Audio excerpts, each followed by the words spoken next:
আসসালামু আলাইকুম সবাইকে, welcome back to my channel. So আজকে আসলাম অ্যাডভেঞ্চার ওয়ার্ল্ডে, আর এখানে কি আছে এ টু জেড পর্যন্ত আপনাদের দেখাবো। শুধু ভিডিওটা শেষ পর্যন্ত দেখবেন। আজকে ওয়েদারটা তেমন ভালো না, তারপরেও চেষ্টা করব সুন্দর করে ভিডিওটি তুলে ধরার জন্য। তো ফার্স্টে আমি যাব টিকিট কাউন্টারও টিকিট সংগ্রহ করার জন্য। তো আমার কাছে মনে হয় টিকিটের মূল্য একটু বেশি মনে হচ্ছে। এখানে টিকিট ফি হচ্ছে 80 টাকা।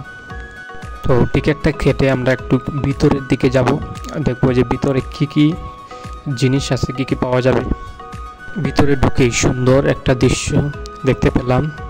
এই চারদিকে কত সুন্দর রঙিন করে সাজানো, দেখে খুবই ভালো লাগছে। আর আমি এসেছি মূলত বুধবারে, প্রতি শুক্রবারে প্রচুর পরিমাণ ভিড় থাকে, তাই আজকে ভিড়টা তেমন বেশি না।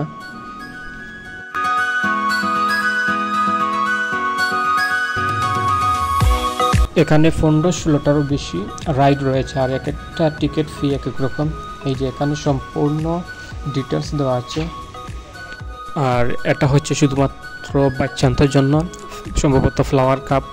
আর একটা টিকিট ফি হচ্ছে 40 টাকা 5 মিনিটের জন্য।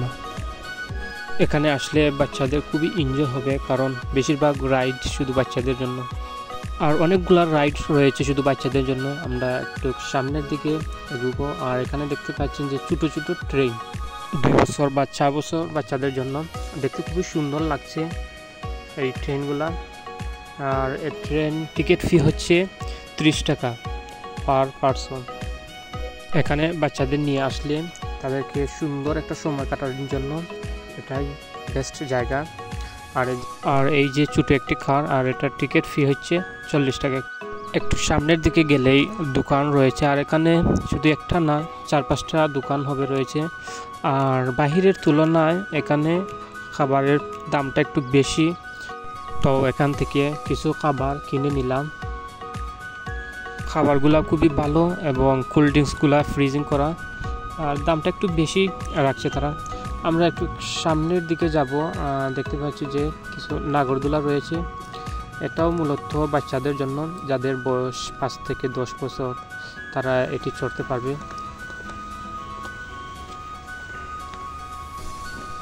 আর এই নাগরদোলার টিকিট ফি হচ্ছে 40 টাকা। আর এই সামনে থেকে টিকিট সংগ্রহ করে নাগরদোলা কয়জন হইলে চালায়।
আজকের ওয়েদারটা আমার কাছে খুবই ভালো লাগছে, তেমন গরমও না আবার বৃষ্টিও না।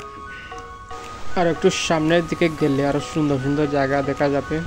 আর এখানে আরেকটি সুবিধা হচ্ছে, আপনি নৌকা দিয়ে ভ্রমণ করতে পারবেন এবং 50 টাকা টিকিট ফি নিয়ে আপনি 10 মিনিটের পর্যন্ত নৌকা দিয়ে ঘুরতে পারবেন।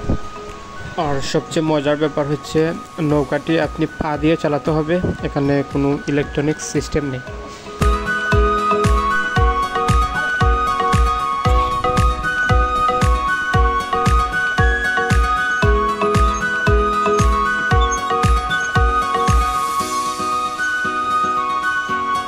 এখানে এই যে সামনের দিকে আরও কয়েকটা দোকান রয়েছে, প্রায় এখানে 4-5টারও বেশি দোকান পাওয়া যাবে। আর এখানে সব ধরনের খাবার মোটামুটি পাওয়া যাবে। আমরা আর একটু সামনের দিকে গেলে দেখা যাবে যে একটা রাইড রয়েছে, এটা হচ্ছে গিয়া ফ্লুম রাইড।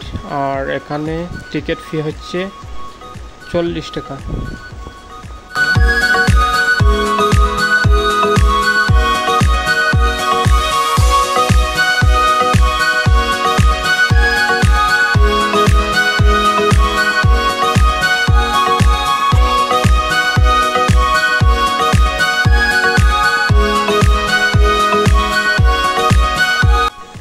এই যে ছোট ছোট রাইডগুলো দেখা যাচ্ছে, এটা বাচ্চাদের জন্য সত্যি খুব এনজয় দিবে। আর এখানে সব কিছুই আমার কাছে ভালো লাগছে, তবে আরও কিছু রাইড এড করলে হয়তো আরও ভালো লাগতো। আমরা একটু উপরের দিকে যাব, আর এইটা হচ্ছে সবচেয়ে আকর্ষণীয় রাইড, জায়ান্ট হুইল, যার মধ্যে দিয়ে পুরো অ্যাডভেঞ্চার ওয়ার্ল্ড দেখা যাবে। আর এটার টিকিট ফি হচ্ছে 40 টাকা। এখন আমরা এটাতে উঠবো। এটাতে উঠতে অনেকে ভয় পায়, আসলে এখানে ভয় পাওয়ার কিছু না, এটা খুবই আস্তে আস্তে চলে। আর 2 রাউন্ড 40 টাকা দিতে হয়।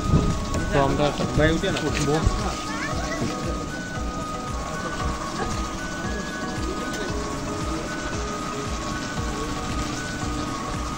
কোনটা উঠবো?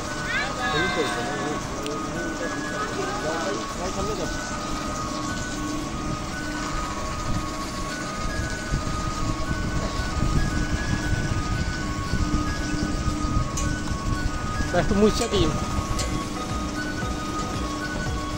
উঠে পড়বো।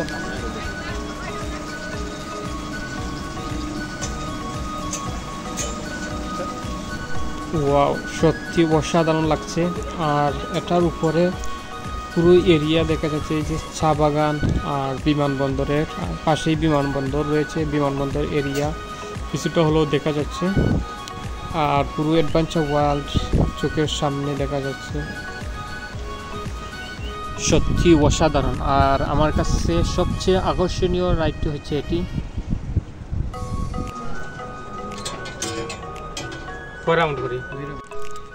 উপরে এক সাইডে আরেকটি দোকান রয়েছে, মূলত এখানে সব ধরনের খাবার পাওয়া যায়। এখানে দেখা যাচ্ছে আইসক্রিম আছে, আর chicken noodles, egg noodles, french fry সব কিছু রয়েছে এখানে, অন্য কোথাও পাবেন না।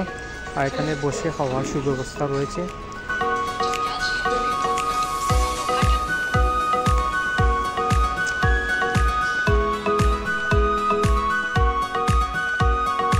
আমরা একটু উপর থেকে নিচে যাব, আর একটু সামনের দিকে দেখা যাবে যে পানির উপরে মিউজিকের তালে তালে পানি উপরে উঠে। আর এই দৃশ্যটা শুধু রাতে দেখা যাবে।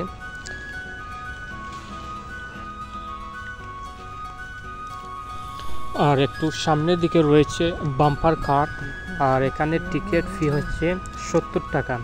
আমার কাছে একটু বেশি মনে হচ্ছে, 50 টাকা হলে ভালো হতো। আর এখানে ছোট বড় সবাই এই বাম্পার কার চালাতে পারবে।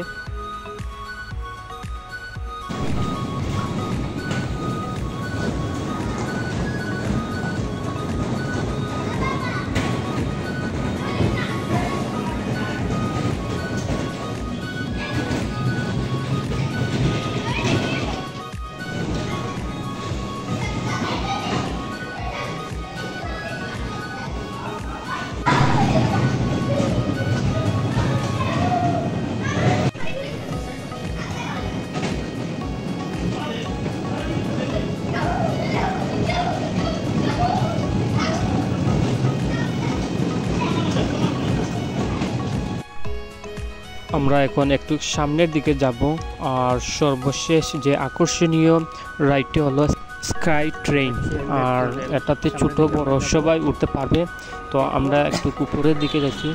এই যে স্কাই ট্রেন, এখানে প্রতিটি বগিতে প্রায় 4 জন করে উঠতে পারবে।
এই অ্যাডভেঞ্চার ওয়ার্ল্ডে আমি আসার একদিন আগে গতকালকেই প্রচুর পরিমাণ বৃষ্টির কারণে এখানে বন্যা হয়েছিল।